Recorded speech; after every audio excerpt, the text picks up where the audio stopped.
Hello, hello, hello. Welcome everyone to this live stream with Anish Giri, who is one of the best, if not the best, chess players in the world. Well, Anish, Inside joke copy. Inside joke copy. to the viewers who must be wondering why we are laughing, it's because Anish's course on the Najdorf begins this way, where he says, "Welcome to Najdorf. Today I'm going to teach you the opening, which is the best, if not one of the best." Yes. No, the way around. The way around. Sorry, I Sagar. get You confused. messed it up, Sagar. You messed it up. I say it's one of the best, if not the best. Ah, okay. It basically means It's the best. but I'm modest. That's what it means. I mean, if someone wants to argue, you will be like, okay, fine, it's one of the best, but you think it's the best. Exactly. Okay. And so Najdorf is like your first love in the openings, Anish. Would you say that? My other first love, French, will get very jealous. Yeah, exactly.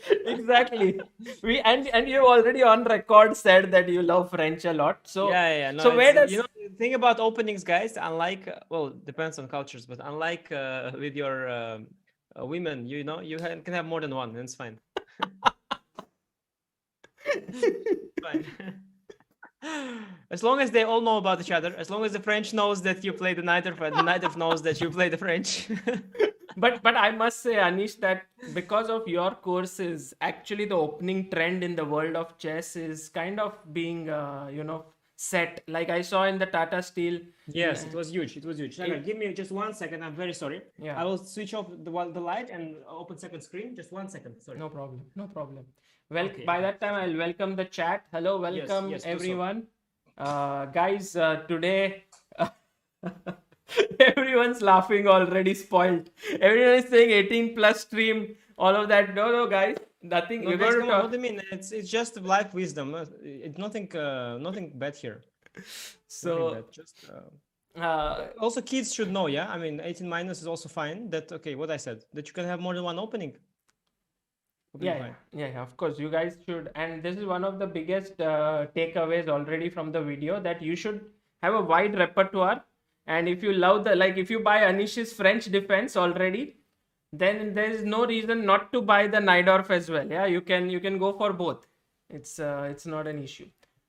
And No, you can buy, you can also not buy. It's not about buying. It's more about learning. More than buying, it's about learning. Yeah. Yes. Okay. More than buying, guys, it's about selling. Whether you buy or not, we will sell it. No, but it's fine, guys. Yeah. Guys, don't worry. It's not a commercial stream. My Najdorf already sold to all the people who ever wanted to get it. Who wanted to play the Tata Steel. Yeah, it's all sold out. I mean, already Carlson bought it, Nielsen bought it, Preston bought it, everybody bought it. So it's just, we are just having a good time here with Sagar. Don't be afraid. It's not one of these streams where we try to sell you something. Yeah. Yeah. It's just a fun stream with Sagar. But the main idea is to actually tell you guys as to how important this opening is in the world of chess. Because if you think about it, Najdorf was played in 12 games in the Tata Steel Masters. And out of 21 games where Sicilian was played, 12 were Najdorf. So it just shows that when a top player decides to play the Sicilian, majority of the games end up in the Najdorf. Because Anish, there is classical, there is dragon, there are so many different, even Sveshnikov. Yes, nowadays, you have these very strong engines, the strongest engines, the Stockfish and the Lila, for example, also Alpha Zero, all that. They have very good understanding of opening from the start, Like if you start them on, the first line will usually show Berlin defense, for example, or some kind of main line of some kind of Queen's Gambit or Catalan, some kind of very big line. So the engines already understand from early moves what is the good way. And in all the Sicilians, the Najdorf gets the best evaluation by engine. Really? From black point of view, And have you ever thought about it? Why? Well, also I analyzed many different Sicilians, and they are all fine and playable. Classical, you said, Taimanov is there, of course Sveshnikov also, and all these Sicilians, they're all fine. But the question is only how narrow path you have to walk to reach equality, you understand? Equality, yes. So the French is also fine, right? As you know from my other course. But the Right. French, you have to walk more narrow path in some lines. In some lines, you have to make 5 times in a row, only one move to get a fine position. You cannot deviate. But for example, same. Let's say you take some kind of other Taiman of Sicilian, yeah, that I played also is good, good also Sicilian. But in some variations, you have to walk like very narrow path. In many of them, you have to walk very narrow path and make only moves. Otherwise, you will get worse position. Okay. But in the Najdorf, you have a little bit more. You can make sometimes 3 moves, sometimes 4 moves. They're all fine, you know. So that is a difference. And then, of course, going further, then some solid opening like Berlin defense or Spanish.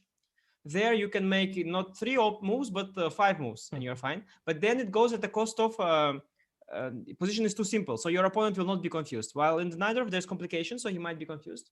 But again, you know, this kind of philosophical things about which opening is better, you know, which has more narrow path, which not. It's not so relevant. If you know your narrow path by heart, you studied it, your opponent doesn't, what's the problem? At the same time, if you have 5 good moves, but you don't understand the position, you make move number 6, doesn't help you. Yeah, yeah, I Only, think yeah. this is very well put. It's like a fine line between trying to choose an opening which is fighting, at the same time not too risky. And there, Najdorf really tops the charts because some Yeah, are yeah, it's very risky, exactly. some are Yeah, very safe. And exactly, exactly. just to It's like a perfect mix. It's like, and there aren't so many like this, you know. I think there aren't so many. It's a perfect mix. Right. So for the people who have never heard of it, this opening before, just for you guys, it starts with e4, c5, knight f3. I'll take black on our side because we're going to look at it from black. d6, d4. This is the open Sicilian. You go knight to f6, knight c3, and now comes this move a6. And Anish, I have been taught, or at least I have heard, saying that this is more like a move where you are waiting for white to decide what he's going to do before you decide where you want to put your pawns or pieces in general. Like, is that the Yes. true Let understanding? me let me explain you. We can go from start, by the way. Yeah, if you want to, I do it also in my course from start, just to explain on philosophical level. Yeah, because openings is not just random moves. There's always the logic. Yeah. Okay. So the most important, or one of the most important, if not the most important, things is controlling the central 4 squares, right? So all the best moves for white are aimed at control of these squares. Okay. So e4 is then logical. Yeah, one e4. And now c5, you see, you control the central d4 square from the side, yeah? But you control that central square. That's why it's a good move. Now, if white wants to play d4. If he plays d4 right away, we take. Then he takes with the queen. The queen is exposed because I play knight c6 and win a tempo on development, and queen has to move back again. Queen is too strong. It should not be exposed. You know, queen has to stay inside, you know, the castle and let the army do their thing. I'm thinking if it's so sexist, not sexist. King for sure has to stay inside. It's not sexist. It's just army thing. Okay, go back. Instead of d4, the most conceptually strong move is c3. You think because you want to play then d4 next, and control the pawn with center with the pawns. Yes. But now there are 2 problems. One is, for example, you can play d5. It's like Scandinavian defense, but difference is you take on d5, queen takes d5, and now queen in the center is only fine if it cannot be hit by the knight. So there is no knight c3 because pawn is on c3. See, that's why Scandinavian defense, which is e4 d5 on move 1 with pawns on c7 and c5, that's why it's dubious, because after take, queen is bad because of knight c3, it has to move. Beautiful. So that's why this Alapin Sicilian with c3, the so-called Alapin Sicilian, that's why it's not ideal. That's one of the reasons. Wow. This is so, Yes, nicely put. Like, yeah, you know, it's a universal rule. There is for example, yeah, if you play e4 c5, let's play d3, e4 c5 d3 for demonstration sake, knight c6, and let's play knight a3. Now I can tell you I don't have my computer, but d5, because the position is random, it never occurs, yeah, but d5, e d5, queen d5, it is definitely not wrong because there is no knight c3 move. so you would say that this is already better for black. It's very fine. So the queen in the center is fine on d5 or d4 square. It's fine. as long as it's not, which is why, for example, another fun example, Sagar in the Najdorf, e4 c5, let's show, very nice example, knight f3 d6. Now, if you play d4 cd, you should usually take with a knight, yeah? But if you first give bishop b5 check, instead of cd4, instead of d4, move earlier, it's one of the sidelines. Knight d7 is there, one of the moves to keep more pieces on the board, not trade bishops. Now you go d4 cd. Now the main move is queen takes d4, because queen is well placed that there is no knight c6 move. Mm. So this is actually a thing that's recurring. So you can say that the queen usually in the center is not so good because it gets hit by the knight. But once the knight is not coming to this square or this, you can have queens on d5 or d4 pretty safe and well placed. Yes, and nobody touches it. It's a fine queen there.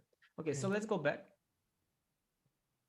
And yeah, so now black plays knight f3 is to prepare d4 and take on d4 with the knight, yeah? Now black plays d6. The idea of d6 is, again, we control that central square, e5 now, and we want to play knight f6 next, develop the knight, which was otherwise hit by e5, the pawn to e5, and now we have the d6 pawn protecting that square. So we just prepare knight f6. Now white goes d4 again. Now if white plays c3, by the way, here, which is also a move. This is a question by Akshay Mohan, who says, now white plays c3 and how to respond. Very strong, very good question. I was about to answer it. Now we play here knight f6. And now the point is, we don't threaten the e4 pawn, because if you take on e4 next, there is queen a4 check. Yes, 8-year-old boy. 8-year-old boy. I was going to say it, yes. The 8-year-old boy got trapped here many times. Yes, but father of 8-year-old boy told him that if your opponent plays d4, grabbing the center, then you can take the pawn already on e4, because after queen a4, the pawn is in the way. Yeah. Pawn is in the way. Yes, so that's why c3 also not the most dangerous. That's why white decides to go for the open Sicilian usually. That is the third move, d4. So here white is giving up his center, kind of. Usually he wants to build up with the pawns, but here he's just goes for quick piece development instead. Quick development. And you can still say, okay, so he has pawn on e4 in the center. He has some center control, some central space. So now we play knight f6, develop the knight, of course. There is no e5. White also develops the knight, normal. And here, yes, a6 is knight, and it's very, very, very important to explain, why this pawn move. There are a few reasons. So first of all, the most logical move instead of pawn to a6, I think, is knight c6. This develops another piece. That is final move. It's called classical Sicilian. It's one of Vidit's favorite opening. Yes. But now there are two dangerous variations, bishop g5 and bishop c4. And in those positions, very often, for example, against bishop c4, if you imagine your knight was still on b8, you would be able to hit the bishop with a6 b5.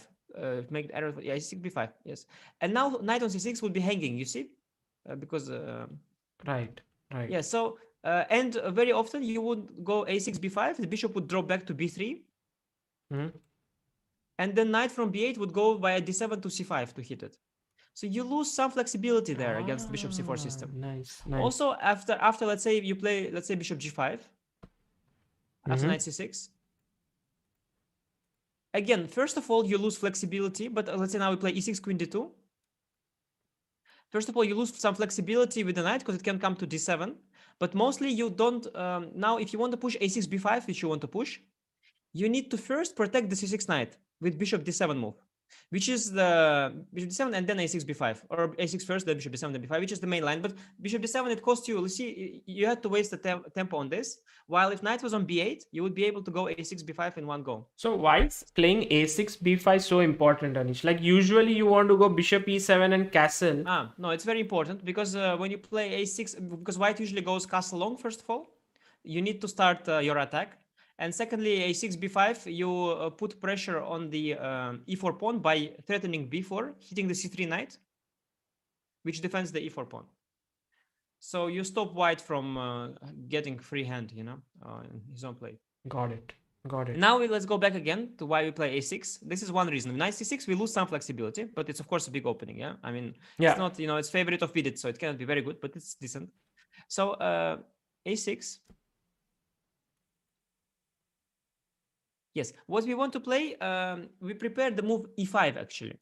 Now, why we can't play immediately e5, I will tell you. In fact, moving back, Hare Krishna himself, famously India's number two. Uh, It's funny, yeah, that now this India number two is has become like India number two, three.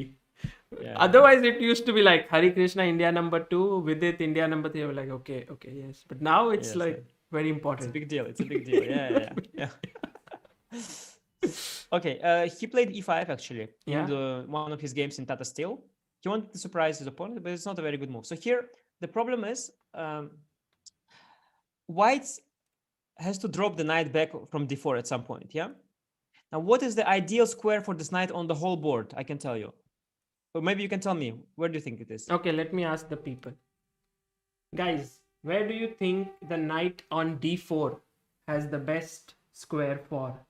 And also try to write down. Thank you so much, World Chess Family on Insta says AGOP, Guru GOP. Well played yesterday, true fighter. Thank you. So I can tell you, yeah? People are saying Then, d5.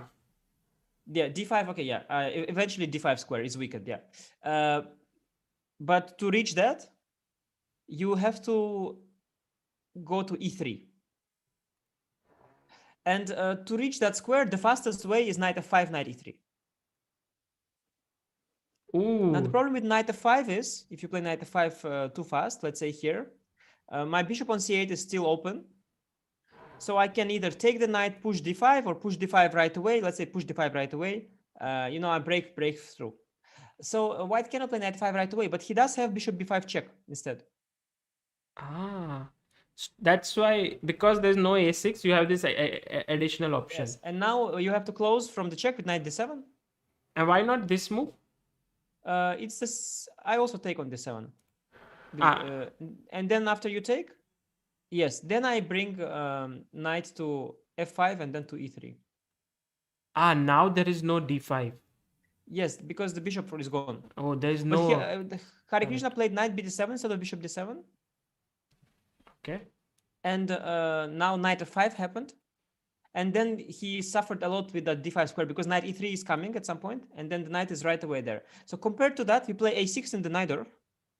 Beautiful, beautiful. Guys, this is just, this experience, what Anish is sharing, would take you lot of time and lot of. Vashiela Graf still doesn't know this, guys, all this. He just thinks it's c5, d6, a6, knight f6, a6. So No, but this something which, you can always talk at a philosophical level why a6 and all is good. But here, Anish is supporting it with concrete variations, which is so useful. Yeah, because it's not philosophical, it's actually concrete. I mean, there cannot be philosophical why No, a6 I is mean, good. like philosophical in Yeah. the sense that knight, it's flexible for pawn e6, Yeah, e5, but knight d7. yes. But here you are like showing the reasons why it's. Yes, there is like it's flexible, and you can really see that back in the variations. Correct. So here, after, for example, bishop e2, which is one of the main lines, just the most modest line though, to develop the bishop. Now we play e5. Now knight f5, d5 is there, as we know, because the bishop on c8 is working fully. Right. And if you don't go knight f5, but go knight f3 or knight b3, let's say knight b3, the main move.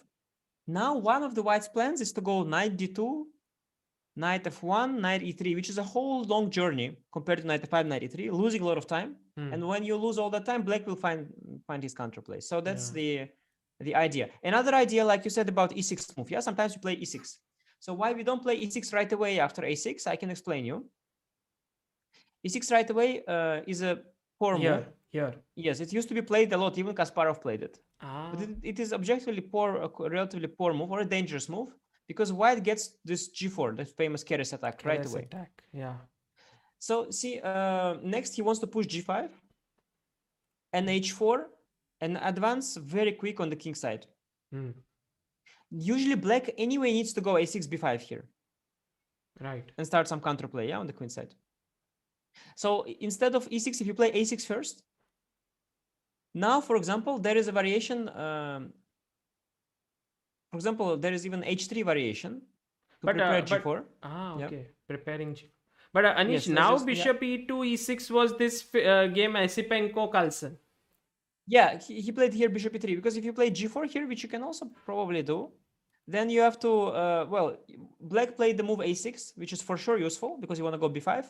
And white played bishop e2, which is maybe not really useful because why you need bishop e2? You need to go g4, g5, h4, Hmm. So and maybe so on. bishop on f1 is more flexible rather than on e2. So you spent Well, one move. it's let's say less of a deal than a6. So yeah, that's why a6 you wait indeed. Sometimes you go e6, sometimes you go e5. Hmm. Okay. So you were saying here h3. Yes, now after h3, there is a variation e6, and now g4. And then the thing is compared to this e6 g4 direct keres attack. Let's say you make, I don't know, bishop e7, let's say. Now white goes g5, hits the knight, g5, knight to d7. And now white usually plays h4 anyway. And you see he went h3 first and then h4, and we got this extra move a6. Now we go b5, and we have enough. We have let extra time, and you know the sharp positions, danger Sicilians. It's all about tempi, all about time. Wow. Right. Very important. Even one move is very important, and white lost it with h3, h4 instead of direct h4. Yes, actually, this variation, I don't recommend this one in my course. I recommend E5, but this system that we are looking, we have on the board now, you know, there is a video on ChessBase India channel. I might game with Amonatov.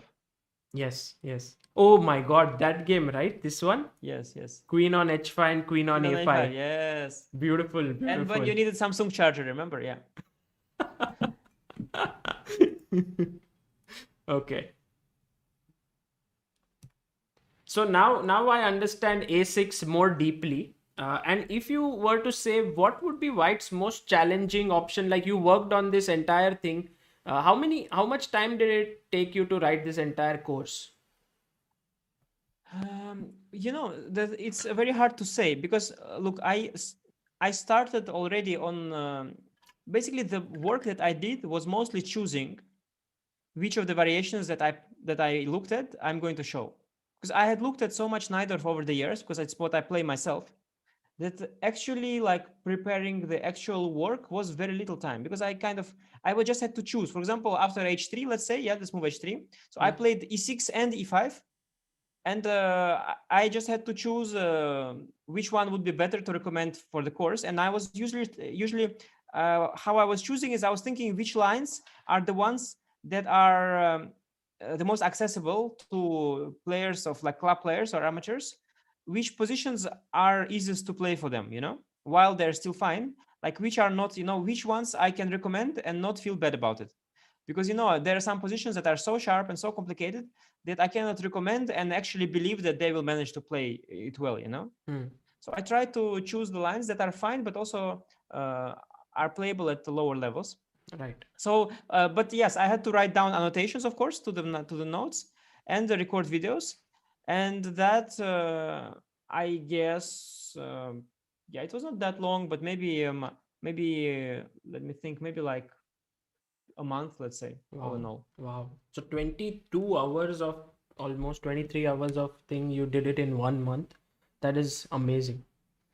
Yes, because let's say I had to record around between 7 and 10 days. Yeah, I guess around four, 3, 4 hours a day I would record. I could record more, but I didn't want to get too tired because you know you have to speak, and then also my I don't have Yes. very strong voice, No, so my throat generally starts to. throat starts to pain. I have Also experienced for you, that. yeah. Also for you, yeah. And now For no you, it always longer, happens. but like now I have a lot of practice. But Yeah, earlier but when for I me, if I recorded speak chess more than base 4 hours, DVD, it was, yeah, true. yeah, so So I tried, yes, but so let's say I had 7 to 10 days of video, and before that I needed yeah, like 2, 3 weeks to mostly to choosing. I did also long before. I was like brainstorming, let's say, for you know a few months, like not like all the time, but sometimes I would think, like I would look at some line and I'd think like, ah, yeah, this one I can do for course, or this one not. And then actually writing down notes, that's the hardest part, you know, when you explain every single move and write down. A lot of typing. At some point, I had also some kind of pain in the shoulder because the hands were extended and doing like this all the time, you know. right, So, so typing was a lot, but yeah, this was a couple weeks. amazing. And so from your experience of working on this, what would you say was the strongest or most difficult move to meet from white side here? Well, This is a very, very complex question. So the problem is not in modern chess. Problem is not which move is the strongest. It's where is your opponent? Where does your opponent have dangerous idea, or which positions do you understand less good? For example, yeah, I imagine for many players, some quiet lines like let's say bishop e2, e5, knight f3. You know, some quiet position could be very difficult to meet because of this d5 square. Yeah, that seems weak, and you need to really feel and know how to treat it. But for example, I also saw a lot of players and a lot of games that when you do understand these positions, it's not a problem, you know. At the same time, there are complications after bishop g5 or bishop c4. Let's say bishop g5, yeah, bishop g5 Najdorf.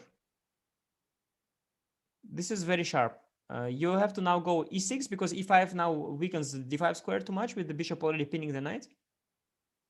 So you have to go e6, and then f4 is the one, and then let's say one line, for example, bishop e7 is what I recommend. You saw that poisoned pawn that Vasilagraf played is dangerous even still. Yeah, he lost 2 games there. Man, that I wanted to ask you a couple of questions. I mean, can if you can explain to me poison pawn, I have never understood why black players want to go for that pawn. It's so risky. And I just like I also saw once you played that game, I think against Korobo at World Rapid. I have that Yeah, video. I think yeah. you were white though in that game. Yes. I was. And it's so complicated, but for someone who doesn't understand poison pawn, if we can just spend like a couple of minutes there later Yeah. on. No, so the poisoned pawn is queen b6. Yeah. Oh man, this like this, and then queen d2, and you Yeah. take here rook b1 and queen a3, and now there are all sorts of options like e5, f5, bishop e2, and I don't know. It goes into how do you explain this position overall?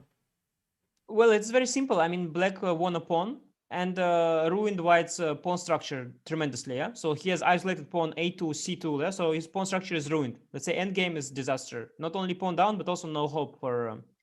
But of course, you lag behind in development because you spent 3 moves with the queen. Hmm. And well, the reason black plays it, okay, it's very simple. So, you have some assets already, like this huge pawn and pawn structure, and it's on white to prove that he has compensation. And according to computers, um, also back in the day, but even now, the strongest ones, computer says that it's fine for black, is equal position, let's say. And then, well, you think, why not? I have a pawn. But of course, the nature is such that king is weak. Yeah, king is not yet weak, but it's going to be weak because black lacks time in development. Yeah, he lacks development a little bit. Right. White will jump quickly with his pieces onto the king. So Open the position.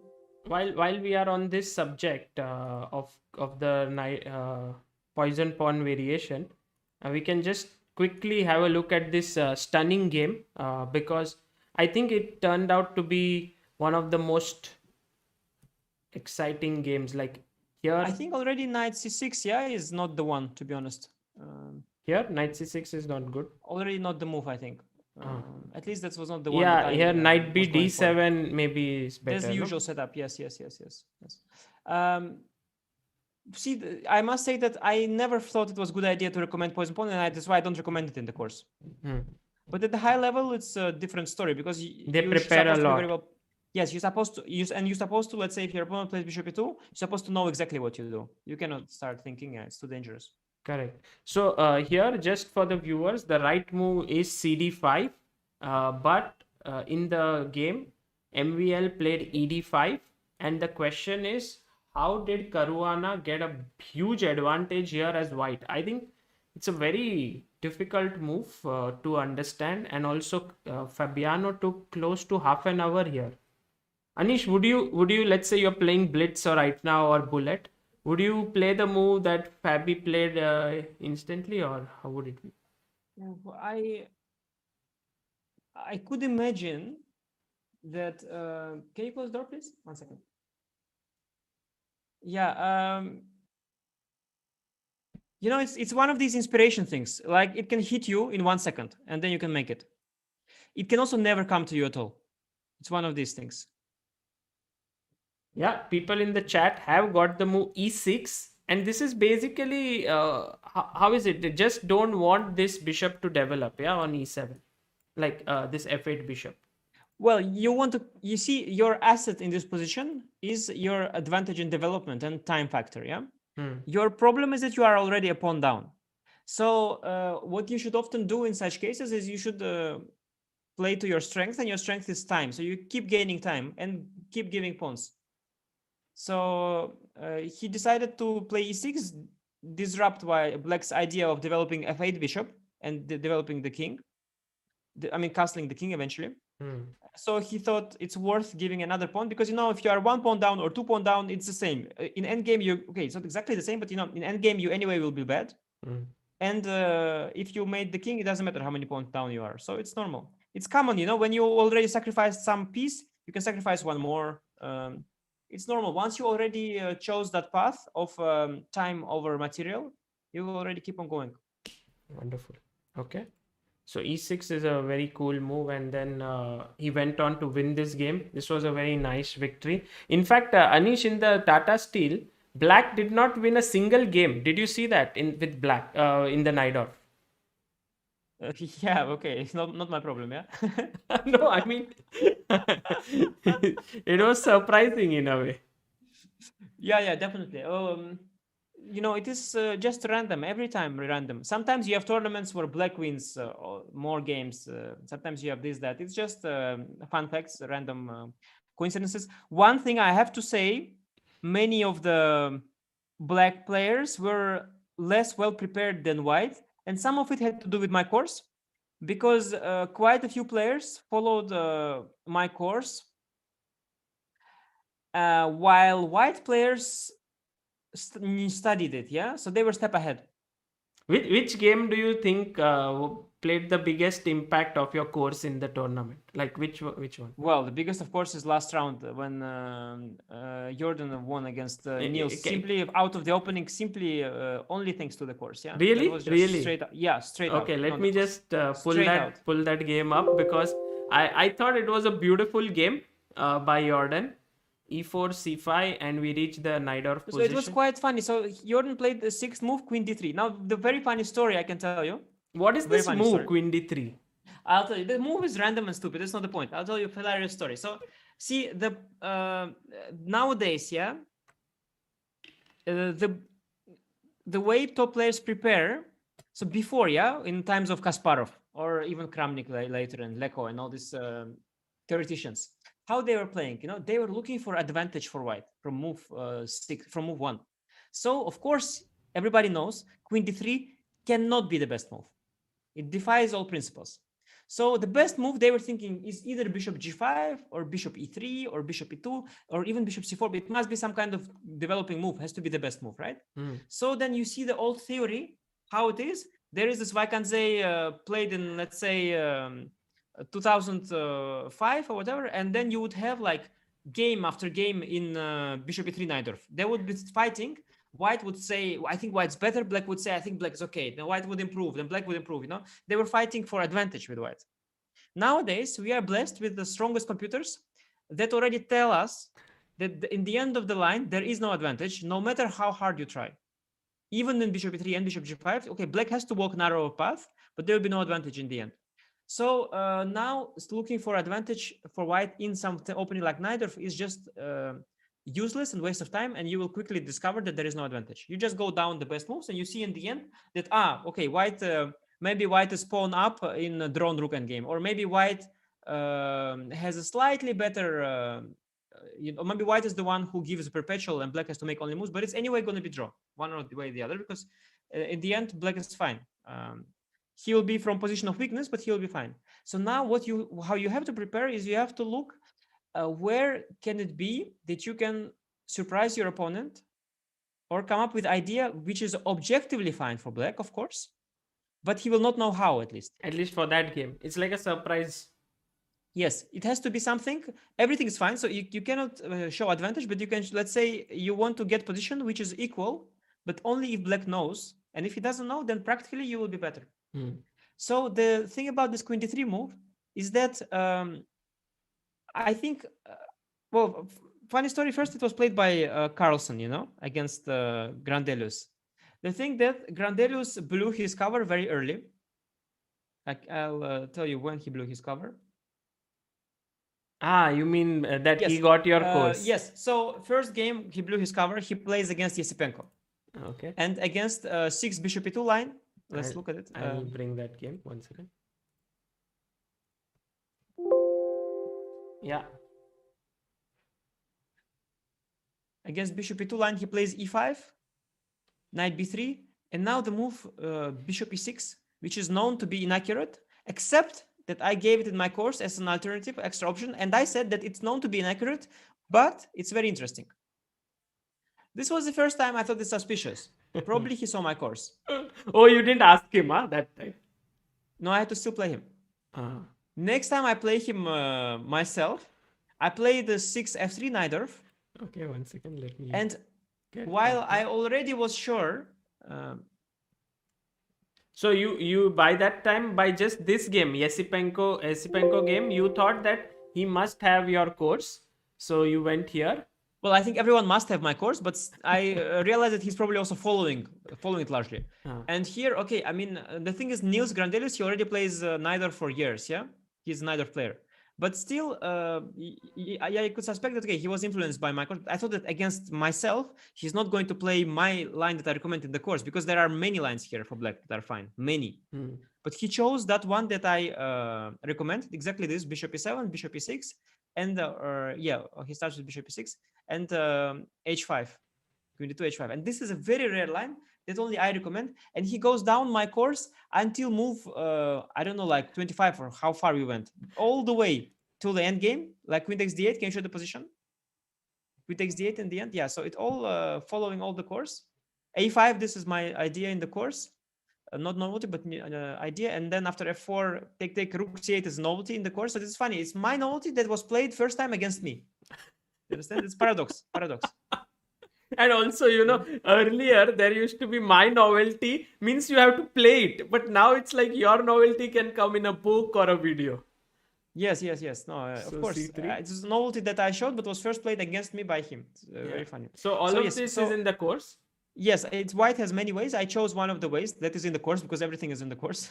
And you took 38 minutes for this move here, c3. Yeah, I was choosing stuff and thinking 38 deep. Too minutes, much. Man. Amazing. Too much. But you knew it. Like you had not. Somebody joked. Somebody joked that I was thinking for 38 minutes whether it is worth to hurt my sales by beating Niels. Decided finally to do so. So you have to see, yes, it all continued. Bishop d4, knight d5, bishop f3, yes, bishop g5, queen d2, take, knight f6, queen f5, I think knight g. Yeah, all this knight g4. This is also there. Queen e5, rook e8, queen d8, bishop d8, and this is where it ends. It says it's equal end game. Really? And yes. I thought you must have ended with rook c8 in the course. Like, okay, rook c8. That's why you thought 38 minutes there. Sagar, take me seriously or not? I take you serious, but this is already a novelty. I'm going to sell this course. This video is there 200 euro. Some people's house costs 200 euro. I'm going to sell it and on rook c8. But this is a bit too much, yeah? Like 25 moves. Well, it's the longest line. I actually, as a rule, I tried to end the move 25 actually is my limit. I think very, very, very rare do I ever cross move 25. Maybe 26, 27 once if it's a really forced line. But 25 is the longest, yeah. It can be the shortest line, can be around 15 move long, but usually it's 20, 25 moves. Wow. And anyway, I'm sure that you. So by now. Yes, eventually I won this equal end game. It's equal, but I managed to win this. Beautiful game. Yes. But by now everybody understood, yeah? He blew his cover. Everybody understood that Niels is trusting the course, yeah? Okay. So, and that made him, of course, a huge target. Because then what happened was, the day before Magnus Carlsen plays Niels Grandelius, somebody orders my course. Yeah, somebody orders my inside course. News, okay. Yes, and that somebody is one of the trainers of Magnus Carlsen. Whoa. And then I knew what was going to happen. And then he plays the move 6 queen d3 against him. And the move is completely fine for black in 10 different ways, in a million different ways. But it's clear that Magnus, his seconds, they found an idea against my recommendation. Okay. So by knowing that somebody follows my course, now he's like he created a few targets, because normally when you play queen d3, you just prepare it. You don't know opponent will play e6, g6, knight c6, knight d7. I don't know what he will play, right? Anything. Too many You options cannot. here. You cannot. And why would you play queen d3? What do you hope for? But now they were hoping for that exact line. You understand? And Exact you line. recommend e6? No, that's the funny thing. I recommend knight b7. Okay.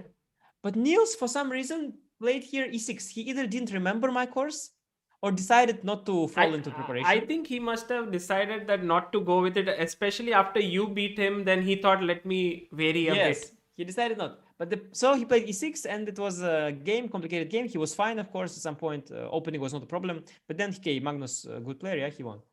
Now the funny thing is, last round happens, Sagar. Last round happens. Okay. And now Jordan plays Niels. Mm. And now Niels, of course, had the time to look carefully at my course again and revise the variations. And now he fell for exactly what Magnus was also hoping for. This new idea, which we'll look. Bishop e2. 5. a4. That's all in the course. Knight c5. Yeah, that's a novelty already. It's in the course. Yeah. Yeah. But it's never played before, this move. Yeah. But it's my novelty, of course. Okay. Queen e3. I mean, computer says, okay, before. Knight d5. Knight e4. And here... You recommend to take the pawn. On before, you mean? No, knight takes with black. e4. Oh, yeah, with black. No, with black, yes. And here I looked at different lines. For example... Knight takes b4, yeah, maybe. Yeah, I'm trying to remember. Oh, yeah, knight c6, for example, knight c6. Knight c6, okay. That was the main line, yeah. Knight d5. Hitting the queen. Queen e4. And now nice idea is queen e7. Queen? c7. c7, sorry. c7, queen takes d5. You lose a piece temporarily, but now you go bishop b7, you win it back, yeah? Okay. And then you're fine. You will lose the b4 pawn somehow, but you are one pawn up. You'll play e5, bishop e7, and finish development and be equal. But Jordan played this move a5, which is... and, again, as I said, so this a5 move, of course, since I checked this all with very good hardware, good computers, and they didn't show a5 as one of the top choices. Also, I'm not going to look at all the moves in all the sidelines, right? It's a waste of time. Still, it's not one of the top choices, but it is quite difficult to meet practically, and it was a great surprise. Now the point is, the main line goes knight takes d5. So this is not there in the course, right? No, a5 is a new move. The computer doesn't show. The computer says black is slightly better at first. So basically, it could be like, if just as an imagination, this line Jordan's second Max would have had, and he tried to find some new idea which is there not in the course to catch Nils. Could be the way this reached. I think what they did is Magnus team and Jordan also. They started going through the course, with the engine, and they started looking for positions that are slightly less explored. For example, this one, it has 0 games. It's a new position. It's an unusual position. You can see also immediately, if you look at it, it is so strange, right? Black is slightly underdeveloped. Like many Najdorf lines, you already play e5, bishop e7, castle. You already castled, yeah? But here the king is still in the center. So, of course, there is a small alarm bell going that, okay, maybe here there is a new idea. Also, there are no games, no theory. Maybe there is something to look for, yeah? So in a strange way, queen d3 became one of the target areas of my course, yeah? So it was very, very funny that it was... Yes, and now the thing is, so black is fine. After knight d5, queen e4, and bishop b7. and you seem to be pawn up, but there is very, very clever idea. I don't know if you can find it. Try to find it. How does white Oh, put white, huh? pressure here? Okay. Yeah, Guys, it's also very try to hard. figure out how does white put pressure. Ah, I mean the first move, like a tactic which strikes the mind is knight b5, but it just doesn't make any Yeah, it's. I sense. mean, knight b5. It's. If it was checkers, it would be winning because you have to capture. In chess, you don't have to capture. It's. Exactly. Yeah, you just. I'll Exactly. just ignore. Okay, maybe I was thinking, can we go bishop g5 to prevent the e pawn from moving? But That's normal move that you are thinking of, something like bishop g5. Yeah, but it doesn't put much pressure. I guess I will play. Let me think okay, how I'll play. For example, g6, maybe bishop g7. Oh, then bishop c4. Okay, let's play bishop g5. Maybe queen c7 after bishop g5. Maybe unpinning and defending the bishop on b7. Maybe, yeah. Bishop g5 looks very interesting for sure. Yeah, looks interesting. people But in there the is a chat are more creative. saying bishop h5, bishop c4, and Yeah, bishop c4 is the first move that came to my mind, by the way. I suspect that after bishop c4, it is e6. e6, just e6, I suspect. Yeah, looks good. And you cannot win material. Hmm. Yeah, the knight e6 is pretty, but it doesn't work. I just take the knight, and my king is fine. Bishop h5 check. I have king d7 or g6, everything. No problem. No, it's a very, very beautiful idea, Sagar. And that's the whole point of this a5 idea. It's shocking and it's scary. It's c4. Oops, sorry, c4. Of course, you take en passant, otherwise you lose a And piece. now, try to find it now.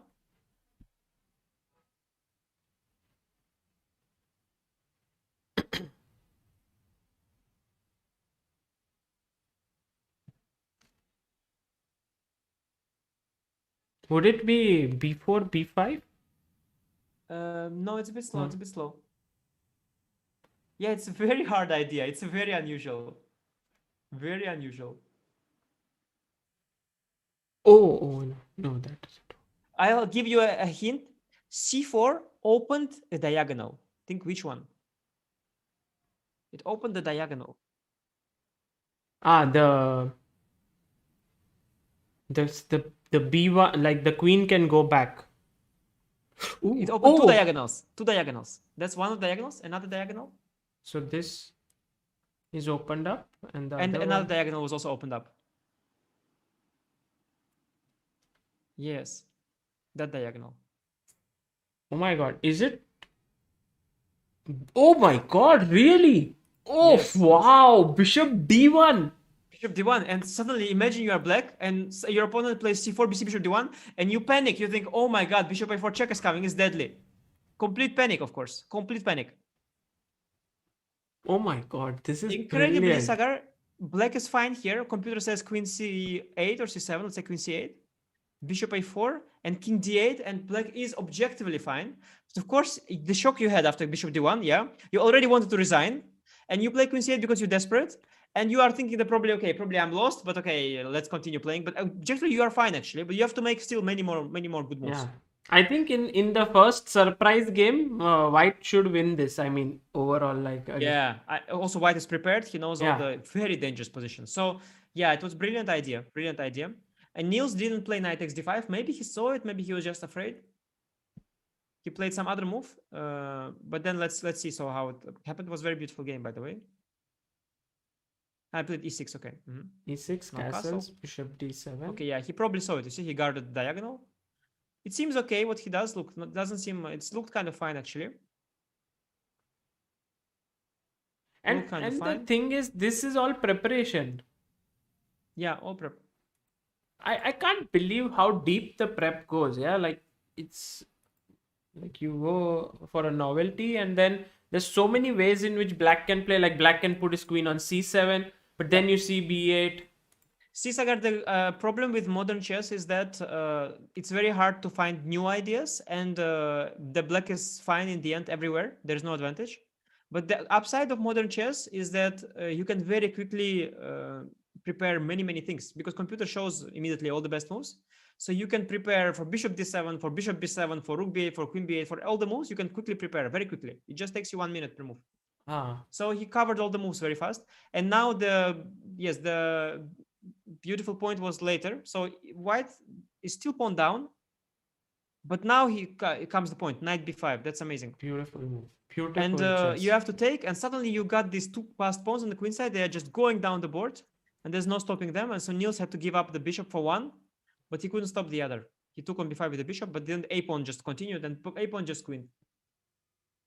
Amazing. It reminds of this note boom variation somehow, but with a one piece less. Yeah, so it was a remarkable.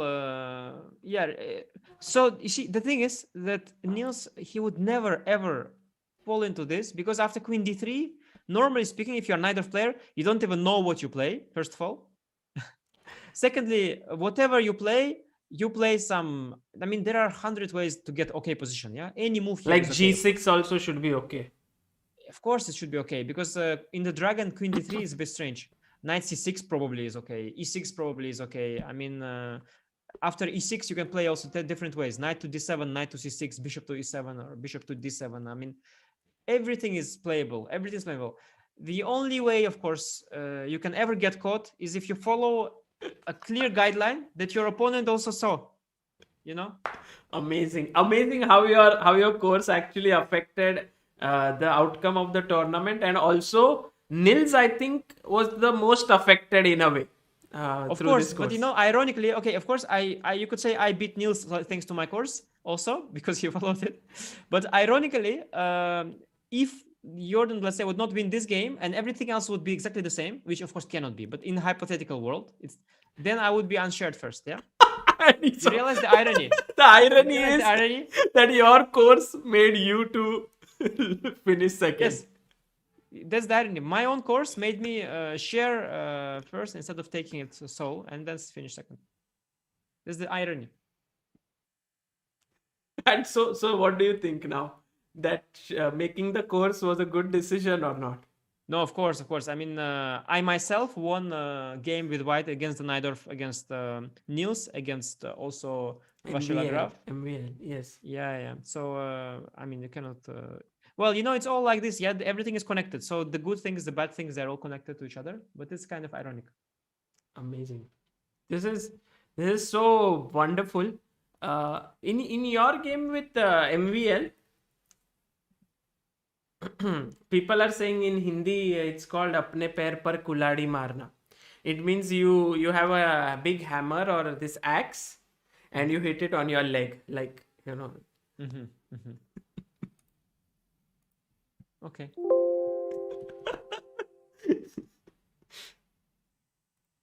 So this is like the interesting thing is when you face the Najdorf, like you faced it against Nils, you played the f3 system, and now you played the h3 system against MVL. So you just tried to, although you recommended for black, now you have a huge array of options as white as well. I had it always, but see, so the reason why, of course, I play different lines, as I already told you before, people would choose one line which they believed would give them advantage. Usually, it would be bishop e3 or bishop g5, yeah, or and they would keep going and fighting for advantage. Now I know bishop e3 there was no advantage, f3 no advantage, h3 no advantage. So what's the point to to stick to one on high? I speak highest level here, and that's only okay. Highest level surprise value is more important. So of course I try to play different lines. But yeah, I mean, I played already before. Of course, I played Najdorf myself. I know different lines. I played many lines in my career already. This time I played something very rare. H3, knight f3, g4. That's new even. That's not even. It's almost new. Yeah, this is Never been like played. very rare, and then Very unusual setup. Yeah, bishop c4 is questionable move. I'm not sure if it was good at all. I spent some time to get the bishop to b3. I thought g6 was practically not the best decision, because he. The question is, if I wanted to go knight takes e5 at some point. For example, I could do it instead of bishop c4 already. Let's have a look there. Knight e5, d5, queen h5. I win a pawn, but he has counterplay with knight c6 quickly, and knight to d4. My king is open, and my bishop pieces are a bit undeveloped. Queen on h5 doing nothing. This extra pawn doesn't feel yet, doesn't feel valuable. right. So instead, Yeah, so I didn't take this. It was not a good idea. I played some other move, and now he plays bishop b6, bishop b3, and now he played g6. I thought more practical is to go, let's say, knight d7 immediately. Now, okay, do I take on e5 or not? Because if I don't take, then maybe he can play rook c8, knight c5, maybe more useful moves than g6, right? Maybe they're more priority than b5. True. So I felt g6 was kind of, it made my life easier because I don't have to choose anymore to take on e5 or not. Right. But okay, he played g6. Anyway, fine for black. Yeah, developed. It's a strange position now we have because I don't have attack on the king side because it's locked there. But I'm fighting for the d5 square. Yeah, I was, by the way, not sure he took with the rook. Yeah, he could also take with the pawn. And I thought it would be around equal endgame. But now, like, take this. Well, taking would be not so great, I think, because there is a problem. Knight is hanging and pawn on g5 is hanging also. Yeah. So here you cannot spend time with this. You will Yeah, there's the bishop g5. get hit this. Yeah, after taking on c5, I'd probably trade queen. So we have some kind of equalish endgame. But he took with the rook. And yeah, it was an interesting game, by the way. Very interesting game.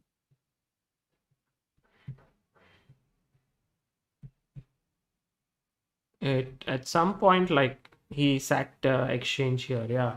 I think you were just letting him do that. Usually you know that this is a very strong exchange sacrifice, but you're like, okay. No, so let's go a bit back, a couple moves, just to see what's going on. So what happens after bishop c5, rook c5 in general? Yeah, let me tell you like in so many Najdorf positions, it's the same story. Let's just go back a few moves. Yeah, here, let's say take h4. So it's the same story. In terms of attack, nobody is really attacking. Yeah, I don't attack on the king side. I'm blocked. You see, knight on h5, pawn on g6. On queen side, he's very far from attacking. Also with b5 and stuff, he's a long way to go. What happens here is that we have to play around the d5 square. Now in Najdorf, usually white controls the d5 square enough that black cannot push d5, but not yet enough to fully dominate it, because the knight on f3, that one, remember from the start that I said should be on e3, is not on e3, and that knight doesn't contribute. It's a horrible knight because it's like a diagonal away from d5, and you know, when you are like this diagonal away, you are super far. It's like 1, 2, 3, 4. You are 4 moves away. Moves, yeah. Yes. So what this comes down to here is that I need to play knight e1, knight, and then g2 e3 or d3 b4. Knight d3, knight b4 also very common. Knight d3, knight b4. If I get that knight to d5, then I dominate d5 square, and once I really dominate d5 square, then I'm better in these positions. So the situation is very simple. I'm going to try to bring the knight there, and he will try to, in the meantime, do some damage. Yeah. So then let's see what happens. He goes knight f4. Yeah, I play king b1 because I could play knight e1 right away. I'm, by the way, fine to trade these knights. This f3 knight to f4 knight, I'm fine to trade them, because then I reinforce control over d5 square, yeah? So here my goal is to trade the knights. And if I trade the knight and establish my knight on d5, it will be dominant there. You cannot, if you take with bishop, I take with bishop. So I will dominate the d5 square. The situation is clear here. He will at some point go rook takes c3 and double my pawns. That's a typical idea. So I go first king b1.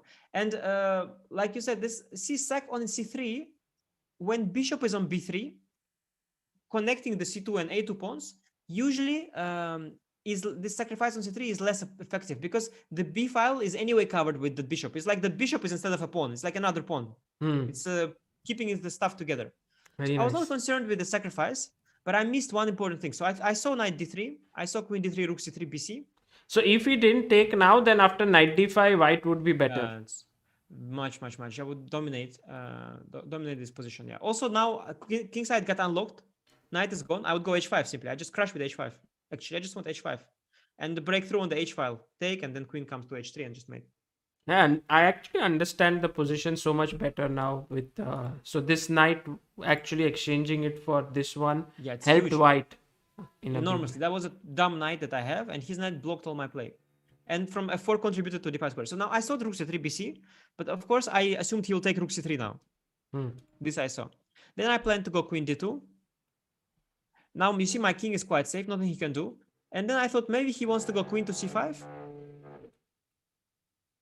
And maybe b5, a5, a4, yeah, his plan. But now I think king b2. What? No. King b2, he has rook f3 still, so that's not an issue. Mm. So instead of king b2, I thought, so he will try b5, a5, a4. In the meantime, I have h5. So I was calculating, I think queen c5, h5, let's say b5, ag, he has to go ag. Then I wanted to double maybe rook h4, let's say rook to h1 and mate. So he goes bishop f8, otherwise he's not in time to meet it. Bishop f8, rook h1, bishop g7.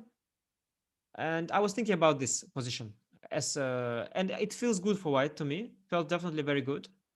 I was not sure. I was even thinking about maybe f3 queen h2 idea, for example, to try to f3, yeah, queen h2, rook h, yes, try to give mate on the h file.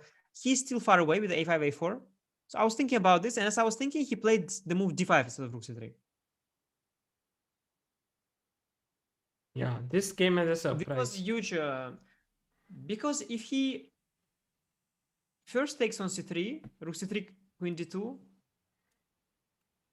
and And then now d5, d5. yeah, then I go e d5, bishop moves, and now d6.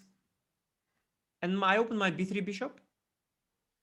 And I also have king b2 next, actually, hitting the rook, and he has no, and his e7 bishop is closed, yeah, from the diagonal, from attacking diagonal. So instead of that, So d5. yes, Now yes, if he you plays d5 take. first. Now if I take, he goes bishop f5, and now bishop d6, very strong. Beautiful. Blocks that. Yeah. That was very beautiful. Now he blocks my b3 bishop. He keeps his d6 bishop open, and this position is extremely beautiful for black. Yeah. I think The you problem must after, have right now felt like a little bit worried about your position. yes, but I have a pawn and an exchange, so a lot of material. I felt that his compensation is at best enough for equality, not more. But of course, I ruined it. So let's say after d5, I had a brilliant move, Sagar. So problem is after d5, I missed d5 from afar, and I thought, okay, ed I didn't like because of bishop f5, bishop d6. But I thought bishop d5 is even worse because if I go bishop d5, now I guess he takes on c3, let's say, queen d2. Let's say bishop takes d5.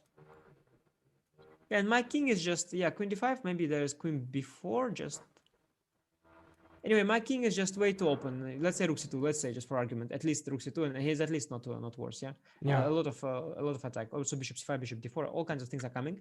So bishop d5 is bad because I lose the defender on b3, right? This bishop on b3, which was defending. But after d5, I had brilliant move here, which was huge, and that's one I didn't see. Very strong move here is to preemptively go queen d2. Now, oh, you just, but. That's brilliant. Now if rook c3, we inverse the order. I go ed d6. I got out of the way of the bishop. Same Now thing, d6. yeah, Same correct. thing. But what if And he tries to be a little smart and plays? how? Yes, bishop Yeah. d6. Yes. If I But try to be then, smart, now this is a better version. Bishop d5. Yeah, I uh, think that is the one. Yes, now it's a much better version, in fact. so if pawn takes, then black gets what he Yeah, then we wants. get what you. Yes, exactly. So you should play queen d2 and wait with how you take on d5, pawn or bishop. Nice. Yeah, D, D. after ed bishop f5, bishop d6, he was fine. Then it was a lot of grinding, and I was very fortunate to break. I was defending just. I was trying to keep it together. He has throughout great compensation, just throughout. He bishop e5, queen d6, nice blockade. Now b5, but okay, I have this king b2, a3. I set up some sort of defense, yeah. Yeah. And now he tries. Yeah, before I think it was a bit premature. So he thought that I want to next to go f3. And once I go f3, I open these files for the rook. I might sacrifice my rook for one of the bishops, give back exchange. So he thought that he has to do something fast. He went b4. But now I take, play d6, and I open my bishop. And I can keep my position together because I can protect b3 bishop with rook a3.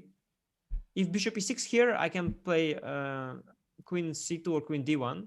Yeah. So I'm able to hold it together. I have enough resources. So he tried... he tried some move, queen b7, I think. But now very strong king c1. King c1 was very strong. Now the point is, look, King after queen c1 b7, was beautiful move. Yeah. His point is very simple. What he wants to do is he wants to play bishop e6 with king still on b2, yeah? Bishop e6, queen c2, or queen d1, and now bishop takes d6. Yeah. And there, when queen was on before, he would then lose that pin, remember, on the king, and I would take his queen. That's why queen stepped back. Yeah. So therefore here queen Yeah, b7 you now, had to be very yeah, accurate and you no, found king c1 this. is very strong. Now the point is, if bishop e6, You can't take because of queen b1 checkmate. no, I cannot, and also I cannot protect. Yes, now the whole point is that now I go d7, and I walked out of with my king of this whole pin business. And if bishop d7 now, bishop takes d7 now, I have queen d5 in time. I offer queen trade, of course, with so much material up. I want to trade queens, and I hit f7 also, and the bishop on e5. So that's why it's important to get out the pin. So now the bishop on b3 is not pinned anymore. I have queen d5. True. King c1 was very strong. After king c1, he's in trouble. He went queen d7 and then you came in. And yeah, even rook a6. I mean, you were so takes, beautiful, great accuracy here. Yeah. Shown and This was already, the rook endgame is winning because I have two passed pawns and it's very hard for him. beautiful. So a great game. Yeah, that I think this one and against Anton Guyaro in the last round, where you finally got to play the Najdorf in the tournament. So like it was the last round, and you needed. It was And I needed to sell my course, of course. Did you think of going French any like when you went e4 or like you had decided that you want French. to play Najdorf? Well, I have more to choose from, yeah, than only French and Najdorf. Yeah, you could have also besides played my courses. I also work on chess in between doing my courses, yeah, a little bit. I don't have much time. But in between my courses, I also work a little bit on my own chess. Apart from Najdorf, French, talking to Elon Musk, Joe Rogan, and all of these. Joe Rogan, yes. That was quite an experience, man. It's Joe Rogan. Wow. Whose idea was it? Where did Joe Rogan come from suddenly? It was. I mean, it was one of the. Usually, I at least have some impact on my videos, but this was all my editor, everything. I mean, one day I wake up and then I see this is in my uploads. You know, it was all his idea, everything. Very nice. Poor guy. He has nothing to do, you know, because I don't give him any content. You know, he says, "Can I use some from Sagar's channel?" I say, "No, you'll get copyright strike." So he doesn't know what to do, you know. No. He has to use. Yeah. He did already highlight of one stream with Magnus. That highlight he made with Elon Musk. Then he made with Joe Rogan. He keeps trying, you know, but there's nothing. He does nothing. No content. Poor guy. Yeah. Well, now he can. Maybe next what he can do is he can take the short and sweet of Najdorf course and then edit from that. Make it even shorter and sweeter. Yeah. But this is like in this very critical game, you decided to place your trust on Najdorf, which is actually huge because he could have studied and tried again, like the same thing which happened with Nils could have happened with you as well. Yeah, you know, it's really stupid how people take decisions. Like, you would think, you know, it's one of the important games, you know, most important games of my, okay, not career, but you know, in this short term, yes, important game, because you know this important tournament, and I haven't played in a while. It's a chance to finish first. So you would think that I would remember some quote of I don't know, Dalai Lama, or I would remember some wisdom of at least Vishy Anand, you know, or some other god. But what I remembered is I remembered a story from some interview, some commentary from US Women Chess Championship a few years back. Okay. When one of the players who was not a favorite, she was leading, I think, and she had to play with the black pieces, important game. And I think she played the French or something like this, or she didn't play the French. And then she gave interview to Maurice, probably on the couch. And Maurice asked her, you know, so why did you play that? Don't you know that you should play what you know and not, you know, and not something new, like something new? And she was like, yeah, exactly. I know I had to play something that I'm familiar with, you know, not do something new that I've never done before. So then I thought, you know, to myself, inspired by this completely random American Women Championship, I thought that, yeah, what do I know the best? And yeah, probably I know the best Najdorf. So let me play my Najdorf, you know? I mean, okay, it's ridiculous, of course, completely ridiculous logic. Just walk into the guy's preparation and no. But anyway, neither if I have faith, I have trust, so it was all good. It's amazing that you chose this for the last game, and he must have also checked it, right? I mean, before going A4. Yeah, to be honest, so here I of course planned something different, but finally I decided to go with my recommendation in the course, main one, Because because you I you felt said that objectively it's good, and why should I doubt it? Yeah. yeah, and it's a playable position, you know. So I thought that maybe I will get chances also. Maybe I'll get chances. You know, like it's not a forced line; it's a playable position. So But I A4 is didn't. also like Queen D3, right? It's just similar, or you would say it's more A4 is serious. a lot more healthy. Not serious, but more healthy. So see, in general, moves like Queen D3, I would recommend amateurs to really stay away from it. Even some youngsters like they do this a lot. This Yesipenko, Jordan, Alireza, they do this kind of moves a lot because it's modern chess, yeah. But the thing is, of course, I don't know how good they are yet, but I always feel that before breaking the rules, you must first know them, yeah, really know them. And so I feel like it's much better if your career is that at the start of your career you played the bishop e3, bishop g5 main moves, developing, and you learned healthy play, and then later in your career, when you need to surprise your opponents, you play a move like queen d3, Yeah, it's very nice. where because you can say all you want, but at the end of the day, it's unhealthy a little bit. A little Hmm. bit unhealthy. It's fine, but it's a bit unhealthy. And for sure, for amateurs and fans, okay, I understand that you want to emulate your great heroes and you want to play like the winners, yeah. But playing Queen D3, I mean, okay, Jordan, he has gigantic file with 200 moves written down of best engines that are rated 3700, and he will play Queen D3, but you will not know that, you will not remember anything, and you will play like you play. And then when you play like you play, whatever your rating is, maybe 1200, maybe 1500, um, then it will matter for you that basic things. How is your pieces developed? How is your control over center? Is your queen overexposed? And then this move like queen d3, it will backfire very likely. That's what I feel. So I feel Yeah. that playing unhealthy systems is not the way for weaker amateurs. But a4 is It much more healthy. reminds me of a story of which Amruta told me when she was learning from her coach, and they wanted to play B3, and the coach said, "Why do you want to play B3? Like first move?"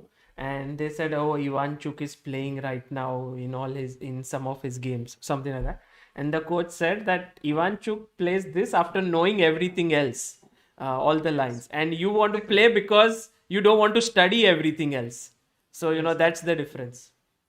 Yes. Now you should play b3 because AD's course is coming. Yeah, Yes, baby. AD was in the chat, and he made everyone spam B3 greater than Najdorf. No, but guys, it's like comparing.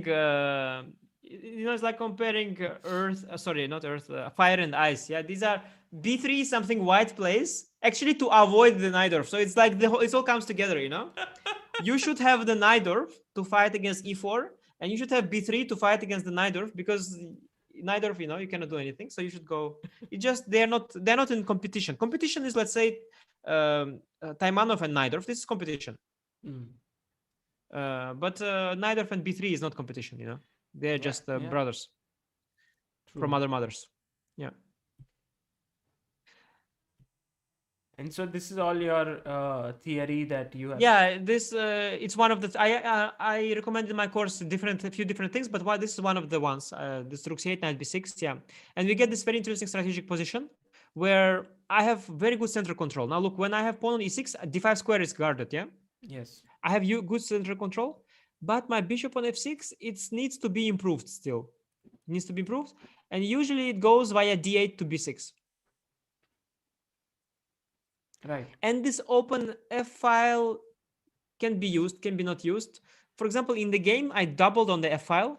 It didn't bring me anything, as you can see. Maybe I shouldn't have doubled. Hmm. I I mean, played this game horrible, by the way. I don't want to see it again. sure, sure. But This was, this move but Queen yeah. D1 is his novelty. I mean, it's a Uh, very yeah, I knew about this plan. It's a very interesting plan. In my course, I mostly discussed the plan knight e1, knight d3. That's how what Vishy played against me. This plan. Okay.